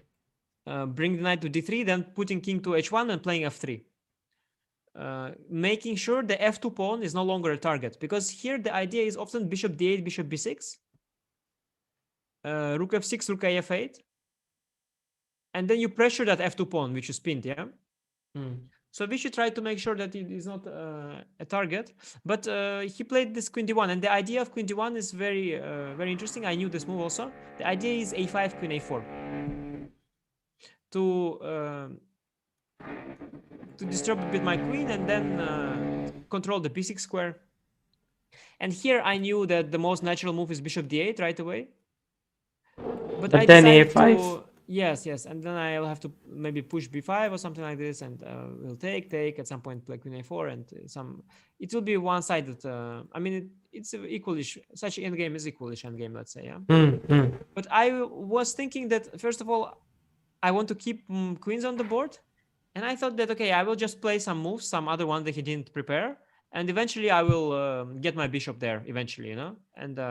You wanted to first do this and then this. Yes, I wanted. That was my over the board. Or maybe you thought like something like this could also be possible. But Exactly, too exactly. slow, No, yeah? yes. No, I knew that bishop e7 is a move, but it was kind of half improvisation. I thought over the board maybe I can first double on the f file, and then later move the bishop, and maybe it will change something. Especially because I thought he has to waste time with rook e1 anyway to protect the e4 pawn now. Yeah, yeah. But in a way, rook e1 is useful, and yeah, I played very badly. So you know what was the problem in the game? Let's scroll next. So he played some move, rook e1, rook f6, rook f8, queen a4. Yes. Anish is like, I played this game very badly. I don't want to look at it. We're like, okay, let's move ahead. Let's have a look at the game. No. Okay. I was joking. Yeah. I mean, seriously. If it's very bad, you know, if you are unable to look at your own bad games, it's really a huge limitation to you. So, Sagar, can you go a few moves back? Already now I'm already drifting. The problem is why I'm drifting. I can explain. Of course, my original idea was to go bishop c7, b8, a7. Yeah. Hmm. But here I realized that after bishop c7, he can play b4, let's say, bishop b8, and b5, and my bishop will be met with b6. It's like making this huge trip and then getting shut down. Yes. You experienced it probably quite a lot in your career as a journalist. Okay. Your next stand up about the trip to A7. Yeah, I experienced that a lot. So this you then decided not to go So bishop then I c7. thought maybe to play b6 here. Yeah, b6 looked b6 was my second option. I thought it's good. A b bishop b6, activate the bishop. But then I realized after b6 he will play. Yeah, this is great for me. He will play rook d1. Now it's very hard to protect the pawn. Yeah. Yeah, because bishop c7, a b6. Yeah, and this And no queen bishop c7, no c. bishop c7, sorry, not even a b6, bishop c7, for example. Yeah, things like Ah, b6, queen bishop b6. c6, for example, queen c6, ba5, c5, such things. And now let's say if I go dc5, yeah, this would be such a disaster because now I lost mobility with my pawns in the center, and this e5 and e6 pawn, they are so weak, and my rook, you see on f6, is kind of cut off from the left side. It's a terrible position. It's a horrible position, and But you have two extra pawns, no? it doesn't matter. What do you do with them? They are not passed pawns. They are unconnected. They are all lost. This A pawns are doubled. The C pawn is weak. You know, I'll show you one beautiful position, other one, so later in the game. So this is why I didn't do this. This is horrible. This is very unpleasant.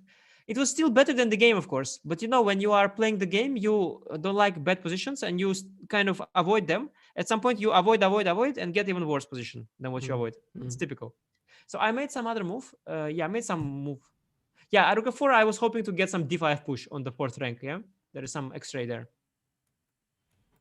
X-ray there on the fourth rank. Yeah, so I was hoping something like this, but it's of course very stupid. He went queen b3. Yeah, and here king h8. Okay, and he made h3. Oh no, yeah. Can you? Yeah, that's rook f6. Maybe here queen c5 or something like Um, that. I don't know. b7 b7 is hanging. a5 and a6. Yeah, and a6 also kind of hanging. Okay, so yeah, let's continue in the game. There was still one interesting moment that I wanted to. Yes. 'Cause- no, no, this is already. Yeah, continue with 3 and then. Yeah, can you go back one move? Can you back two moves? Sure. Yeah, instead of queen c5. Oh yes, yes, yes. This is the moment. So here I thought, of course, to go bishop c7.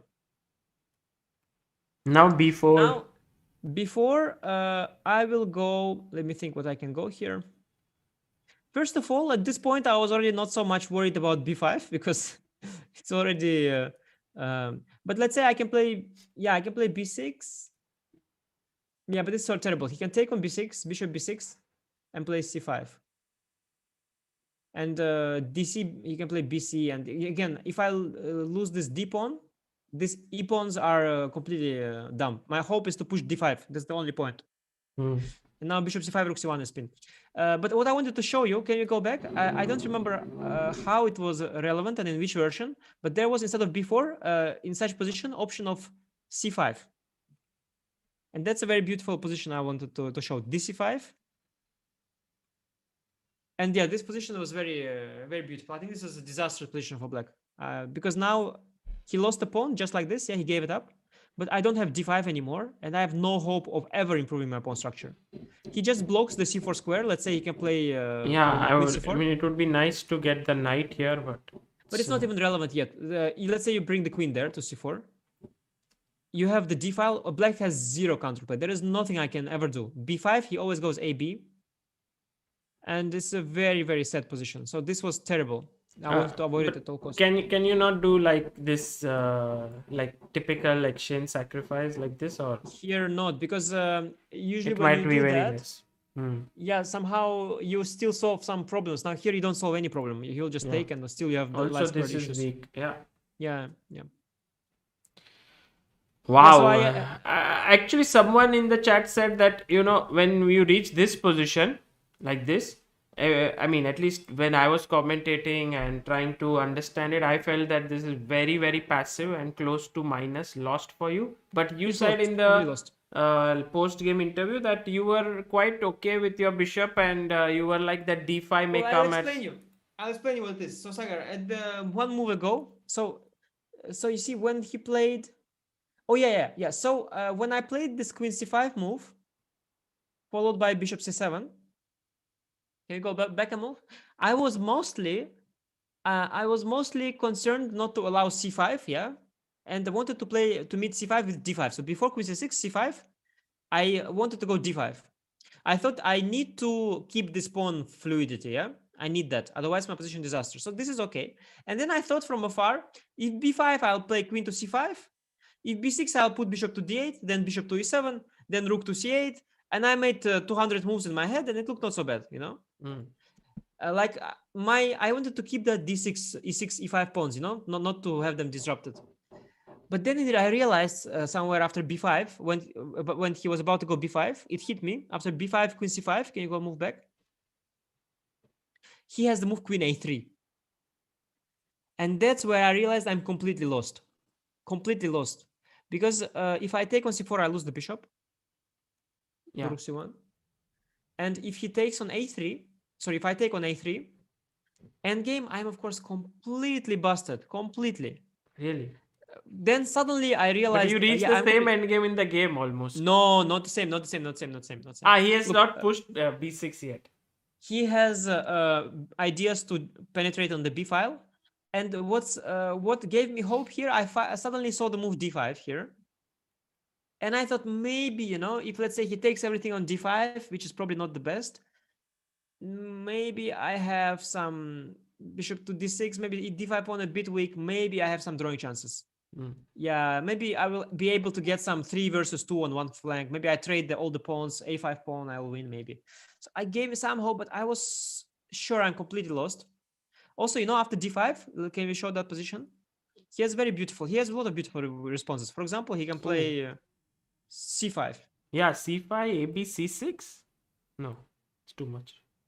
Rook, I think rook b3, just e or a, any rook. Even a, bishop a5, rook b7. D e4, knight g5, yeah, or rook a b3 even, bishop a5, rook b5, and rook b7 also. I mean, it is such a pathetic endgame, really. It's very, very bad. He has so many different ways of playing. Yeah, so I was terrified. Now he played b6, and I realized as he went b6 that he would go. That the point is now after bishop d8, which is of course the normal move. Then he goes queen a3. Mm. Then we have to again trade queens, and he will push c5. This disaster, remember, happens, Yeah, and yeah, then yeah. e5 will. And then I realized that after b6 I can play bishop b8, Mm. and after queen a3 I can play now rook c8. Mm.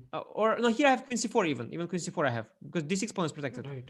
So I thought, okay, at least I'm not losing by force. I get to keep the queens. And so, like, compared to move ago, I was happy. But okay, position was completely lost before, and now it's still lost. He started playing horrible. He should just play rook to c1, just protect the no, rook to c1, very simple. And then sooner or Yeah, later he yeah. can. He can just defend maybe rook c2, knight e1, knight d3, correct, and c5. Yes, sooner or later. And the main thing is not that what he does. The main thing is what I do. I have zero plans, zero moves. Like Yes. d5 doesn't work. As long as d5 doesn't work, h6 g5 only weakens, right? It's counterproductive. Yeah. And I have no play at all, and so he can slowly improve, and eventually he will reroute the knight to b3 or d3 or you know what? Well, you know what's a very good idea also? Maybe to go at some point knight away, then rook f3, trade one rook, even get me less counterplay on the f file, and then push for c5. So it was terrible, completely lost position. Yeah, But he because started this misplaying bishop his is pieces. only Yeah. not playing. So, Yeah, no, and then like dream scenario happened. First he misplaced his pieces. Then first I avoided the endgame. Then at some point I decided to go for it. Yes. And now here it was important moment. Knight d2, I played some move. And here he made mistake. Rook d1 was terrible. Here he can still get a winning position. He needs to address the d5 push eventually, right? And he needed his rook on d3. He had to play rook e3, rook d3. If he does that, then I'm busted completely. I will never be able to push d5 anymore. but what is his plan here? Oh, but that's not how you should think. In general, you should not think like this. You should think only what is my plan. And once I don't have a plan, then you will know you will have a plan, 100%. For example, one idea is, okay, let's say you bring king to e2 just for consolidation's sake. Then you push h pawn to h5, let's say. Then let's say you play another rook a3, bring another rook to a3, and you go, let's say, rook g3, rook g6, rook a g3. And you it will just appear, things appear, or g4 g5 you can push at some point also if you want. Right. As long as you stop my counterplay, you will find something, because I'm playing this essentially bishop down. Bishop is almost out, so d5 is the only way, and rook e3, rook d3 is a very nice prophylaxis. It's very important, because he played rook to d1, and that was terrible, because there is no use, because knight on d2 is in the way. You can never move it because c4 is hanging. So now I had the time to bring the king, and I had the time to push d5 now with my rooks activated. Yeah, and now it's different. Look, I got d5. Bishop comes to d6, and it was all fine. Now I finally equalized. Amazing. Wow, intense game. It was amazing, and these insights are really tremendous. One question I had, Anish, was that in your game with Ali Reza, he played e4, he played the French defense. Were you happy when he played the French, or you were like surprised? He didn't play my French, first of all. Let's separate, yeah. He didn't play bishop b4. No, I recommend Venerable. Yeah, I mean, I recommend, for me, these are two different openings. One is Venerable, which is a very specific French, and the other is this classical French, where you get this story of this bad bishop, this bad weak squares, all this stuff. You get all the stories there, In my French, it's completely different. But yeah, it's one of the openings. I don't mind. I was not so surprised. I thought about which opening he can play to surprise me. He plays Caro-Kann, he plays Sicilians, he plays e4, e5. The only other main opening he doesn't usually play is French. So I thought he'll play French. I mean, it was not so difficult to predict. Right. Especially the kids, they're still quite naive and straightforward in their thinking. So it was not so hard. Yeah. And so, Anish, overall, are you happy with of course, justice for Alvarez. Of course, justice for him. So, yeah. for the final day where they For are. everything, for everything, for everything, just in case. Mhm. But Anish, a very nice event for you, right? Because you gained ELO points. You also broke into, like, now you are world number 7. Of course, you have been much higher than that before, but it's good to be back right up there. Yeah, yeah, it was very nice because I played so little. Played so little, couldn't play, of course, after candidates, classical chess. And it's good that when you do play it, and you have that one shot to improve your ranking or make it worse, that you improve it. Yeah, that's of course nice because when you play, let's say every month a tournament, then this ranking it fluctuates a lot. Yeah, I mean, I've been to 3, 4, 7, Yes, 11, yes, 5, 3, 4, 7, 11, 5 again. And it goes back and forth, and you are. But when it's standing still for so long, it's of course nicer if you are higher. If you, um, and the less often you play, the more importance is on that result, right?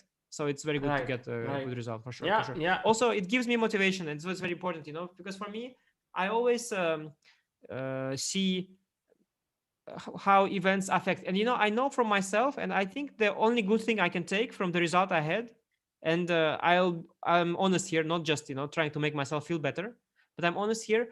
I know from myself, and it is very strange, and I think many people are like this.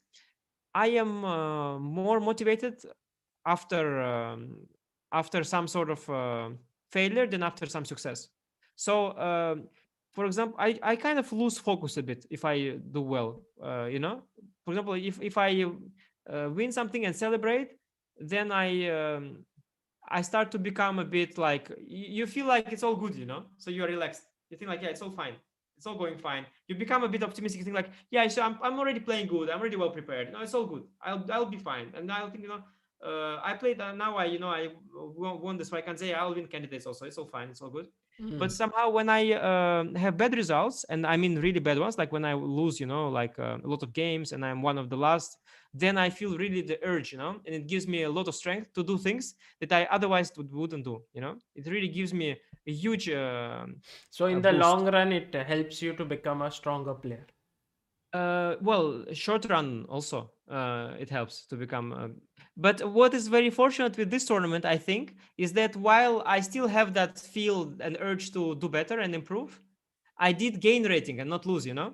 So I have a bit of both in a way. In a way, I have the rewards of playing well, but also the motivation of not succeeding. So that's the only good thing. Obviously, it's not great that I didn't win tournament where when I was so close. So I'm not saying it's great, but at least that's the one good thing that I can take from it.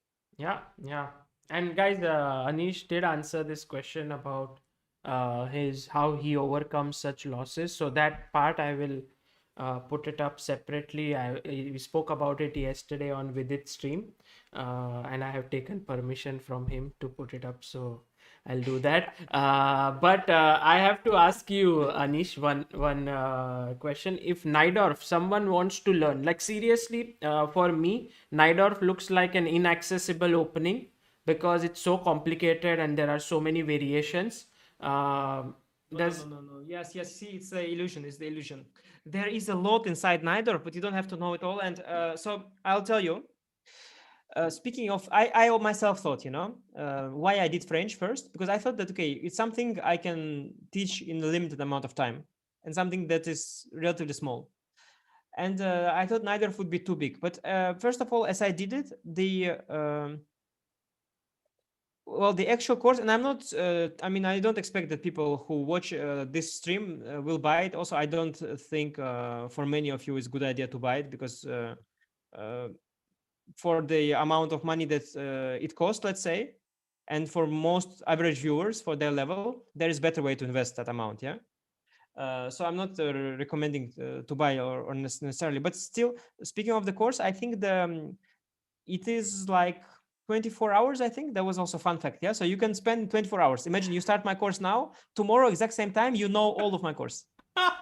if you can stay awake for Yeah, you 24 have to hours. stay awake, not eat, and take your phone with you to the bathroom. But otherwise, or yeah, also phone because they have an app now. But anyway, no, I have there something. They do something in the course which is called quick starter, and there I managed to in 1 hour, 1.5 hour, or 1 hour to tell in short all the repertoire, all of it.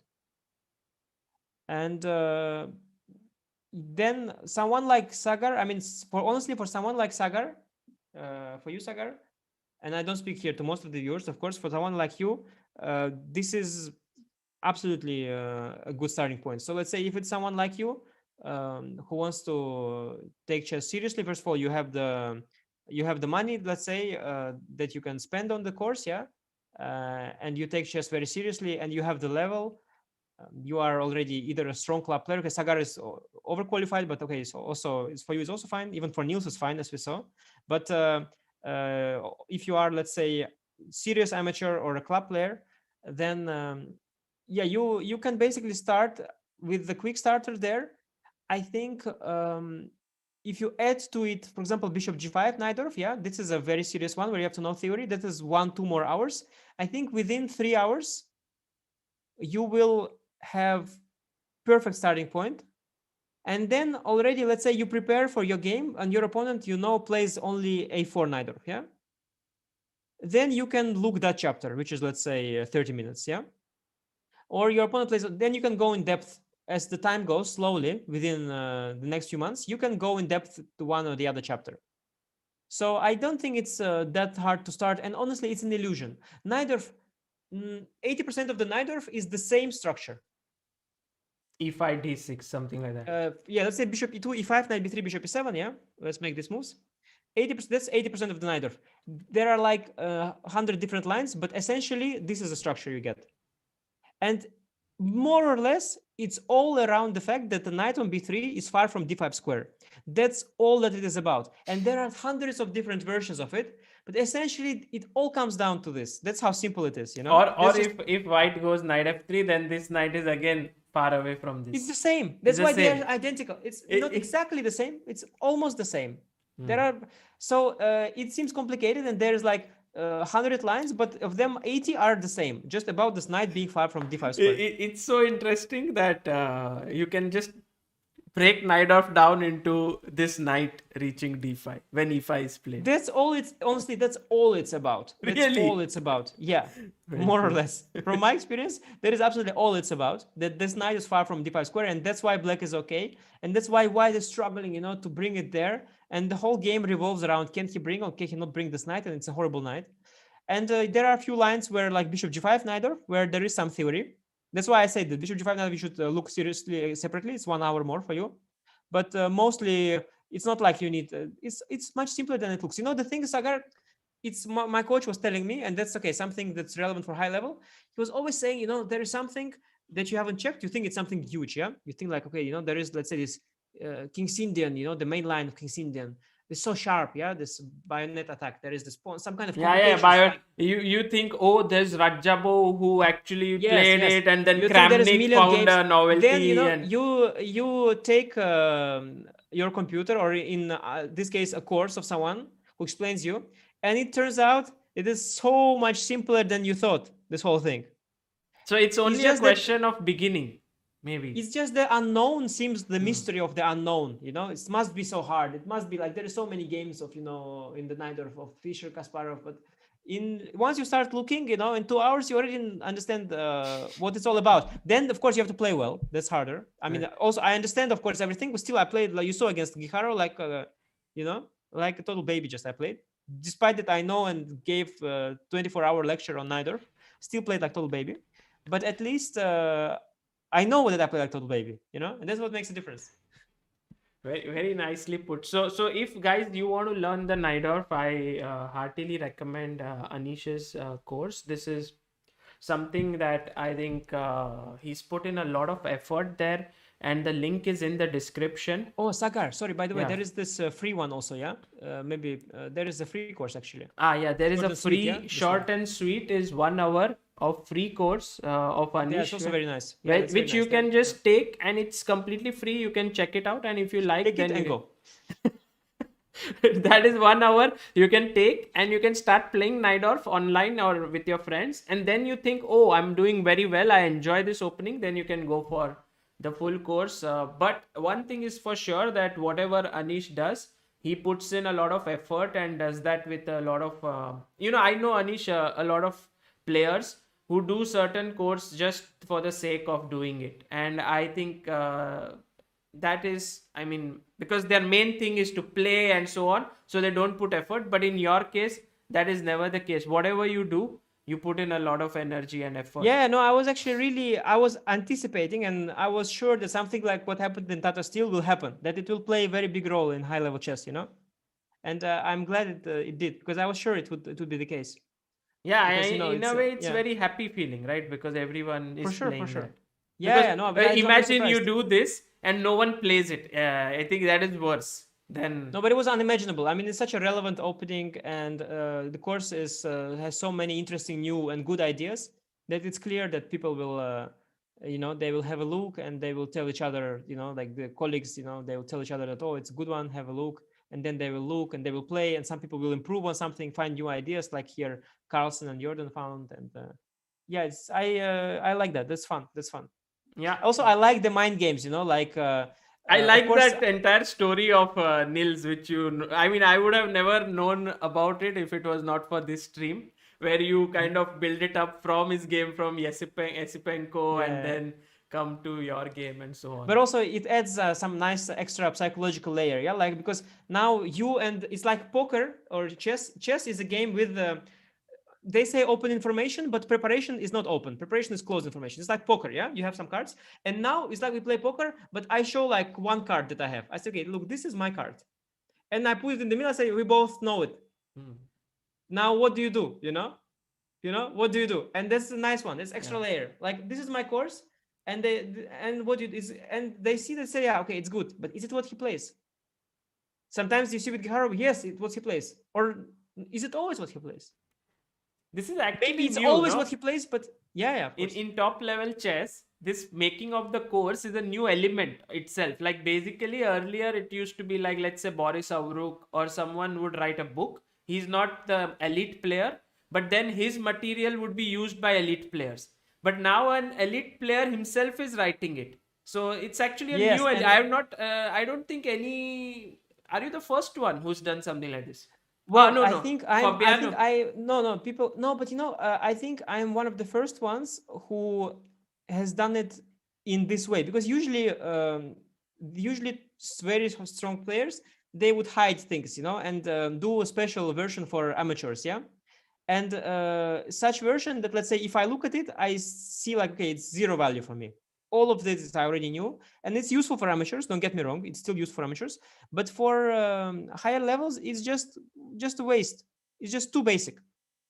And I wanted to do something that is something where even top players, they look at it and they really wonder, yeah, like, is it really, like, it's too good to be true, is it really what he really plays? Is it his real prep? Maybe his prep is even better, or isn't it not, what's the point? Why did he show it? There was no need to show it. Yeah, exactly. Why did you show it?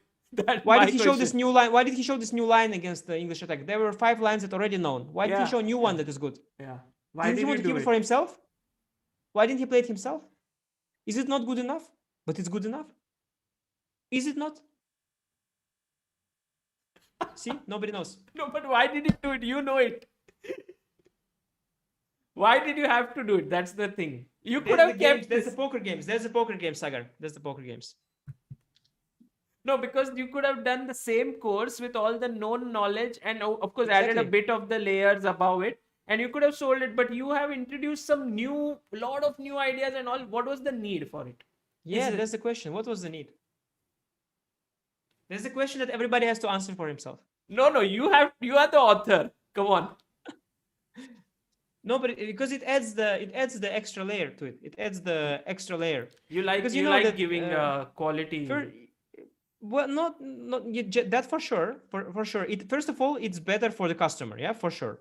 I mean, it's better. It's a better course. You get better reviews, for example. Yeah, I mean, people are also, they have databases. Yeah, even amateurs, they will have databases. They do research and they say that, yes, this line here is new recommendation. It's great. I checked it with computers. With great computers, it's good.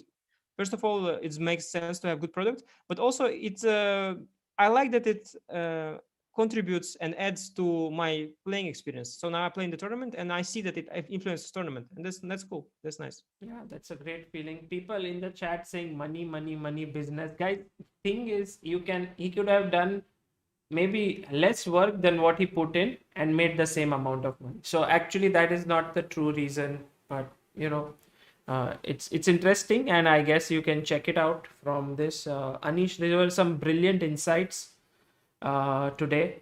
Learned a lot about it. I think Sahil, your editor, is in the chat, hoping for some content that he can Sahil, make. I'm And afraid, don't do this. Sahil, don't do this, please. Don't do this. Better and not.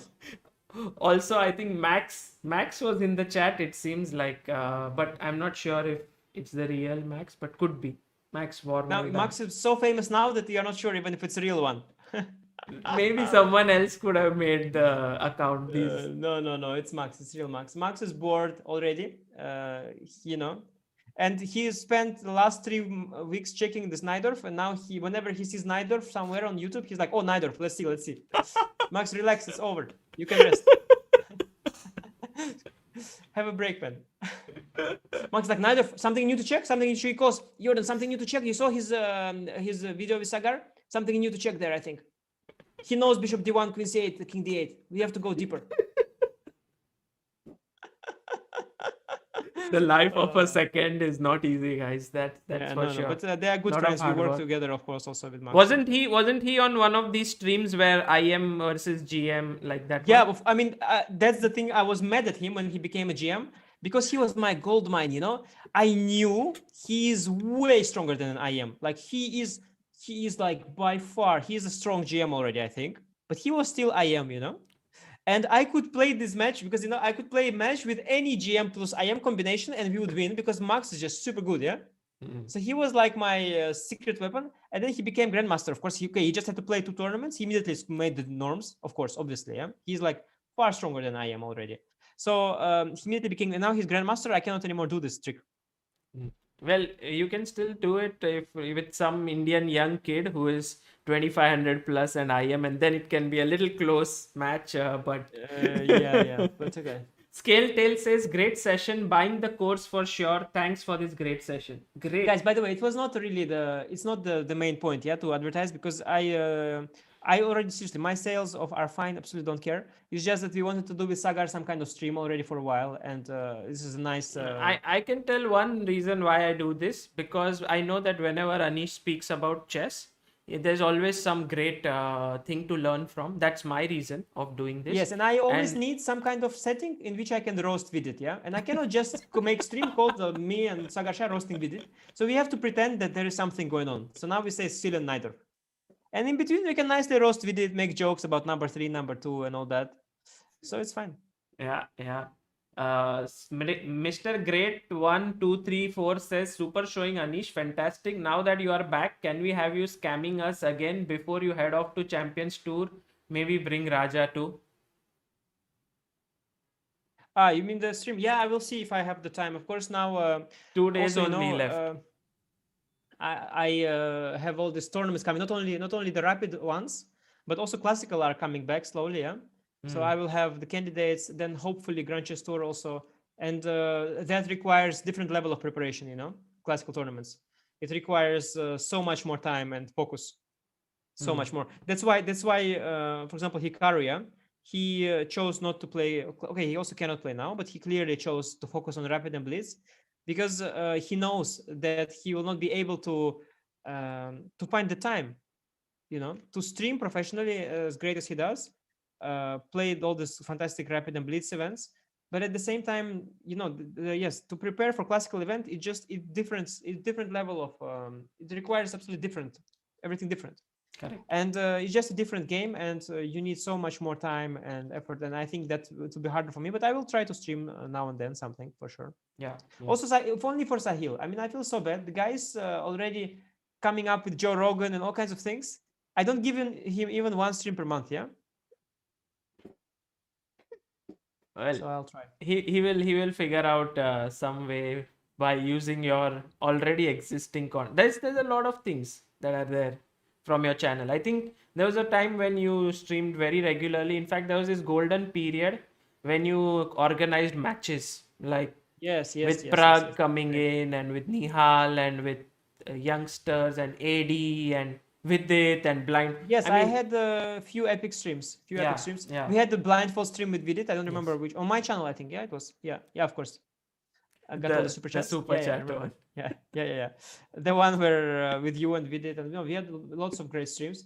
But those kind of streams that demands different level again. Yeah, so I need for that to think what I do. Yes, I need to write you, him. I need to coordinate. I need to prepare OBS, and that, yeah, this level of dedication to streaming, that will be very hard coming time. maybe that would be after Champions Tour when you have no tournaments in the Yeah, tournament. for example, but I can have so many things, and chessable courses, uh, as I told you, it's not women. You can have many. So I'm thinking to do Oh, more and stuff like this also. really? On?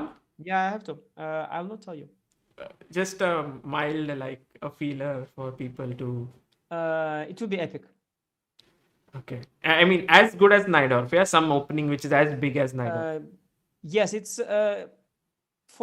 in some way it's more epic than Najdorf, Oh, but of course more wide. Maybe it's the application would be no, more I wide. wouldn't say wide. I think it's for many more. It's more even more aggressive actually. Now we are going a bit for slightly compromising the on the soundness, but still making it, but more aggressive, potentially more aggressive. Oh, okay. More aggressive than Najdorf with black or Yeah. white? We'll see. White. Okay, so white. No, not white, not white. This guy is so tricky. It's journalist. It's black and white. I say no. It says white. I say black, and he's like this. One e4 for white for aggressive player. Full No, lifetime this is refer to. okay. I mean, one e4 for white for aggressive player. That's full lifetime is you needed to make it. Yeah. Wesley already did, guys. Wesley did one e4 lifetime repertoire. It was 48-hour course. So I thought, whoa. And then I read it's part 1. Then I thought, whoa. You know? And My no God. one. I mean, you cannot read it. Yeah, like I mean, it's too much. No, you can. Obviously, you can. It's 2 days. Like instead of one it's day, great. it's two. Yeah. No, no, you can and you will, and it's great. But it's just that no, for customer, it's great, of course.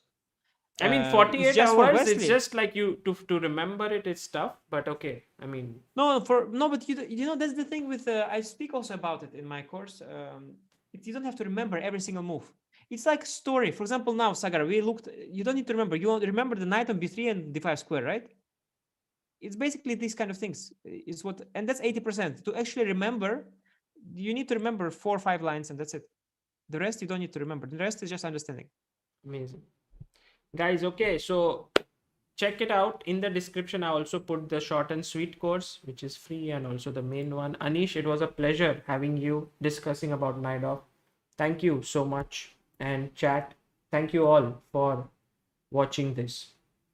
Yeah, thank you guys. It was a lot of fun, Sagar. Thanks for doing this. Bye. AG, can you wait for a second? Yeah, I will stop this. Bye, guys. See you.